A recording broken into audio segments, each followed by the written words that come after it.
చాలాసార్లు అమ్మవారి యొక్క సన్నిధానికి పెద్ద పెద్ద వాళ్ళు కూడా దర్శనానికి వచ్చేవారు మనందరికీ తెలుసు.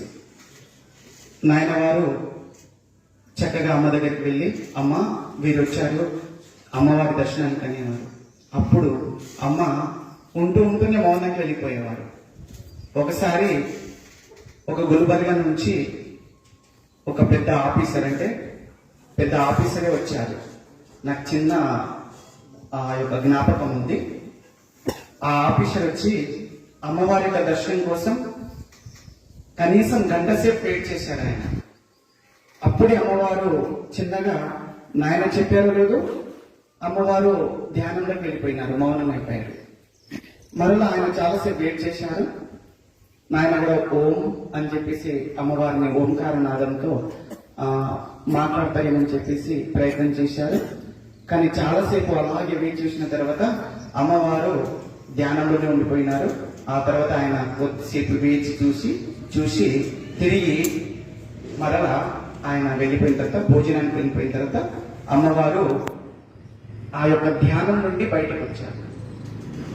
అంటే అప్పుడు అమ్మ చెప్పారు, నాయన ఈ యొక్క శరీర స్థితిని కూడా అతీతంగా నాకు తెలియకుండానే వాణి కూడా మౌనం అయిపోతుంది నాయన, మౌనం అయిపోయి కంప్లీట్ గా ధ్యానంలోకి వెళ్ళిపోవడం జరుగుతుంది నాయన, అప్పుడు స్పృహ అనేది ఉండదు అని చెప్పేసి అమ్మవారు అప్పుడు నాయన వారితో చెప్పారు.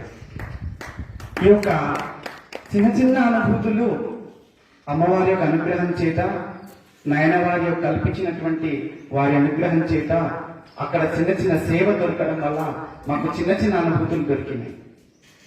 అంటే అందుకే నాయన అప్పుడప్పుడు ఒకటి చెప్తుంటారు, ఏంటంటే పూర్ణమైనటువంటి ఆ స్థితి అనేటువంటిది అర్థం కావడం అనేటువంటి చాలా కష్టం నాయన అని చెప్పేసి. నిజంగా నాయన చెప్పినప్పుడు ఎందుకు వినాలనిపిస్తుంది అంటే, ఆ యొక్క పూర్ణ స్థితిని వివరించడం కానీ అనుభూతి తీసుకోవడం కానీ చాలా కష్టంగా ఉంటుంది. వాస్తవం అది కేవలము ఏ మనసు అయితే ఉంటుందో ఆ మనసును కంప్లీట్ గా ఆ గురుపాదాల యందు తదాత్మం చెంది అనుభూతి పొందినప్పుడు మాత్రమే అది దేనికి పరిమితం కానిది కాబట్టి ఆ అనుభూతి ద్వారా మాత్రమే తెలుస్తూ ఉంటుంది.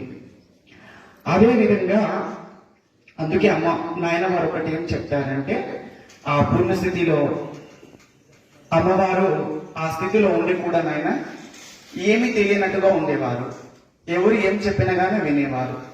ఎందుకంటే ఆనంద స్థితి విన్న తర్వాత ఎవరికి మనసులో ఏముంటుందో అది తెలుసుకొని దానికి సంబంధించినటువంటి వారికి తగినటువంటి విధానంలోనే అమ్మవారు సమాధానపరిచేవారు. అంతటా కరోనా అనేటువంటిది చాలా వ్యాప్తి అయిపోయింది, మనకందరికి తెలుసు. అలాగే అంతటా లాక్డౌన్ అయిపోయింది. అలాగే ఇప్పుడు ఆశ్రమం ఏంటంటే కంప్లీట్ గా కరీంనగర్ ఆశ్రమంలో కూడా అంతటా కూడా వ్యాప్తి అయిపోయింది. ఆ ఆశ్రమం అప్పట్లో అమ్మవారు చెప్పారంట, ఇదంతా కూడా నడి మధ్యాహ్నం అవుతుంది, అంటే ఆశ్రమం అంతా కూడా మధ్యాహ్నం అవుతుంది. ఆ యొక్క కరీంనగర్ పట్టణాన్ని భయం వేసింది, మాకు భయం వేసి, అమ్మ అందరూ మీ సాన్నిధ్యంలో యానగంది గుట్ట పైన ఉన్నారు, నేను ఒక్కరిని ఇక్కడ కరీంనగర్ లో ఉన్నాను అని చిన్న భయం వేసింది. అసలు ఇంత వ్యాప్తి అయిపోయింది కదా, అమ్మ మీరే రక్షించాలని చెప్పేసి చిన్న భయంతో అమ్మవారిని వేడుకొని పడుకోవడం జరిగింది. పడుకున్న తర్వాత ఏమైందంటే, ఆ రోజు రాత్రి 3 గంటల సమయంలో 3:30 సమయంలో అమ్మవారు నాయన వారిద్దరు వచ్చారు. అది కలలాగా లేదు, అది నేను నిత్యం అంటే ఒక చూస్తున్నాకే ఉంది, నాకైతే కలలా అనిపించలేదు. అలా వచ్చేసి ఏం భయపడకు నాయనా అని చెప్పేసి, ఆ జలుబులో బాగా జలుబేసింది, నాకు భయంగా కూడా ఉంది. అప్పుడు అమ్మవారు నాయన వారికి చెప్పి ఏం చేశారంటే, నేను ఏదైతే పడుకొని ఉన్నానో ఆ ప్లేస్ నుంచి పక్కకు తీసుకొని, ఏదైతే పడుకున్నానో ఆ ప్లేస్ నుంచి పక్కకు తీసుకొని, నాయన ఈ యొక్క వేలును వేసి లోపలికి వేసి మీరు ఆ యొక్క వైరస్ ని తీసేయండి అని చెప్పేసి, అది వైరస్ నాకు వచ్చింది కూడా తెలియదు, కానీ నేను యథాతథంగా పూజ చేస్తున్నాము, తీర్థం వేస్తున్నాము, అందరూ అర్థం కాని పరిస్థితిలో ఉంది. ఆ సమయంలో ఆ యొక్క అమ్మవారు నాయనవారు వాళ్ళిద్దరు కలిసి ఏం లీల చేశారో కూడా నాకు అంతా ఒక మత్తు ఇంజెక్షన్ డాక్టర్స్ మత్తు ఇంజెక్షన్ చేసి ఆపరేషన్ చేస్తే ఎలా ఉంటుందో అలా ఉంది నాకు. ఆ తర్వాత మేల్కైంది, వాళ్ళు చేసేసి అదృశ్యం అయిపోయినారు. నేను లేచి చూస్తే నిజంగా పడక నుంచి పక్కకున్నాను.